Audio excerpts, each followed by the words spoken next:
Hello and welcome. My name is Cecile Green. I've been a mission-driven entrepreneur for 25 years, and I'm here today with Round Sky Solutions, which I helped to found with my partner Daniel Little. We're committed to helping mission-driven leaders like yourself find a way to have effective collaborative workplaces. And I wanted to take a moment to just thank all of you who've commented on videos 1 and 2, which introduced the 7 conversations and the 4 zones of life leadership. Really enjoyed the interaction and hearing your perspective on these ideas. And I just wanted to take a moment also and let you know why we're here talking to you about these things. Because after several decades of working in mission-driven organizations, really studying change management and leadership development and researching the best organizational development theory and practice, we've synthesized our own core insights about what lies behind organizational dysfunction and lack of effective personal growth, and essentially where the key leverage points for gaining real traction are. Our mission now is to support committed visionaries and change makers like yourself to get more traction delivering on your mission. So why talk about all this? Really, at the core for us is the fact that mission-driven organizations are critical. They are absolutely essential to our planet's future and the future of humanity. And yet, many mission-driven organizations find themselves stymied by essentially organizational dysfunction in one way or another. It could be lack of capacity to generate the revenue that an organization needs, or interpersonal conflict that derails business operations. It could be lack of an effective strategy that really has people going in different directions. There are many, many different reasons for organizational dysfunction. But honestly, in our research and study, what we discovered is that the organizational dysfunction can be metabolized into effective traction. And this exciting opportunity really that we discovered has to do with how we leverage work communication and therefore can gain far more traction both individually and collectively. What I mean by that specifically is that through using the 7 conversations framework for work conversations, through a core set of integrative practices called CoLab, and a key map for understanding the zones of leadership, we can achieve far more fun, effective, tractionable organizations and individuals. We've introduced these tools in greater depth in videos 1 and 2, and we're here today to share with you, as an example, the experience of an organization putting these lenses into action. So let me introduce you to Woodbelly Pizza Cooperative. I met Woodbelly Pizza last year in the fall, and they are a locally owned and operated organization that sources local food and produces high-quality pizza for sale at farmers markets and catering events. And I was invited to work with Woodbelly Pizza around some interpersonal conflict that was arising for some members of what was then a sole proprietorship. In addition, the employees were interested in buying the organization. So we began with a conversation around their purpose, what their vision, mission, and values were. And within one meeting, we had created a new and compelling purpose for Woodbelly Pizza. From there, we spent the next 6 months training Woodbelly Pizza in the core practices of the 7 conversations, including building out their new business model, getting them through the sale of the business, and an incorporation as a co-op. So here, in their words, is their experience of the 7 conversations and the difference it made for them. Woodbelly Pizza is located in Cabot, Vermont. It's a worker-owned cooperative that makes pizza at farmers markets and caters private events. We're interested in exploring alternative ways to do business in a rapidly changing world. We're interested in the intersection of power, interpersonal relationships, and the ways in which we all take on accountability and get our work done. I'm David, and my role in Woodbelly is to book all of the catering events and generally lead the event scope and sort of back up everyone else who's doing financial planning, who's working with different people that we employ, and sort of developing long-term direction for the business. Woodbelly's purpose is to make delicious food employ our friends, support local farmers, and probably most importantly, explore alternative ways of relating to each other and to the wider world. I'm Suzanne Podheiser. I'm a member worker of Woodbelly, and I play a role in HR. I help with the catering. I come up with recipes and creative ideas for our cookery, and I sometimes help out at events as well. My name's Wesley, and my role at Woodbelly Pizza is the finance lead and general scope member.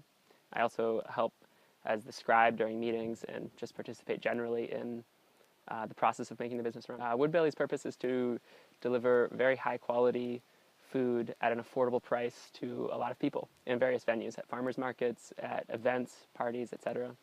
We use local food from farms that we know, and we use high quality ingredients just to deliver healthy, nutritious food. What Woodbelly is doing is important because there's sort of a gap I perceive between kind of eating healthy and organic and being able to afford it. And in Vermont, we have a lot of great food, but we don't necessarily have a lot of great affordable food.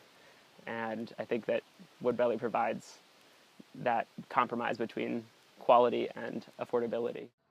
Before beginning to use the 7 conversations, Woodbelly had a lot of overlapping responsibilities and a real lack of clarity around people's roles and how they were going to carry them out, what the standards were. The big example was whether or not the wood was dry enough. And we went back and forth. People would write letters in all capitals about how the wood was too wet, and other people would say, well, deal with it. I've dealt with it before too. So before we started using these 7 conversations, there was just kind of a lot of chaos and pointing of fingers, and a couple people, primarily myself, picked up most of the slack and took care of things because we knew that if we didn't do them, no one else would.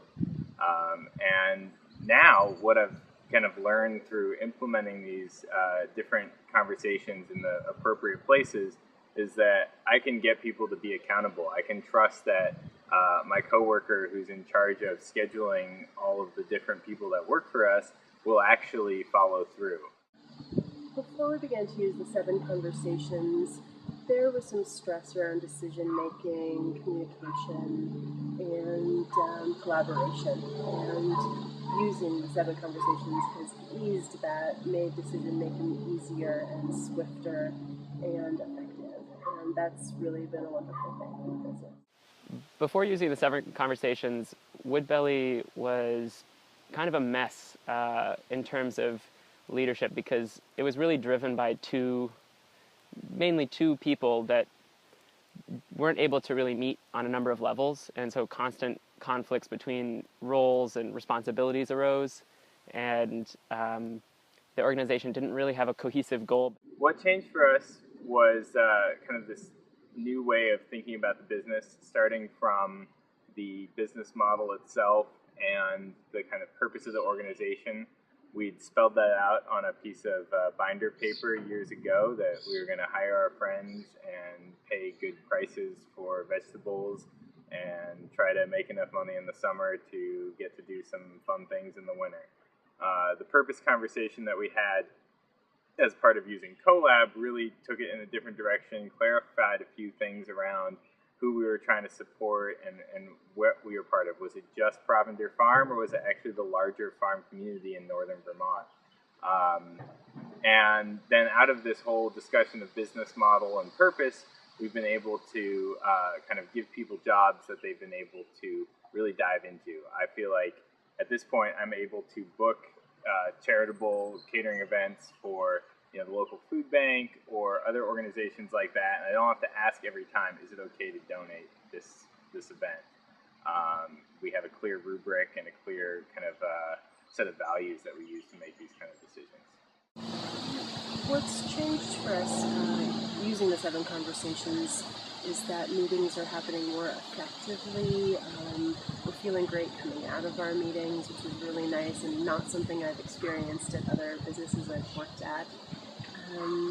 I find we interact a lot outside of work, and I find that those interactions go more smoothly as well, and that we feel really appreciative of working together, and that bleeds over into the rest of our lives together also. I think after using the 7 conversations, Woodbelly Pizza has a much clearer kind of picture of what we do and what services we provide and why we're providing them. I don't think it was always so clear.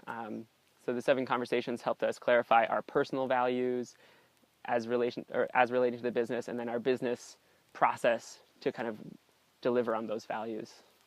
The value of the 7 conversations was really to separate out certain conversations from others and have them in the appropriate places so that we could get resolution and move forward with the next appropriate action. I think that the potential of the 7 conversations is to help give people who spend a lot of time together, a lot of time working together, a set of tools that they can use in the situations that arise in everyday life. The tensions, the decision making, the complicated interpersonal stuff that comes up, the intrapersonal stuff that comes up. And so it really gives people a wonderful toolkit, and that's, I think, good for any business.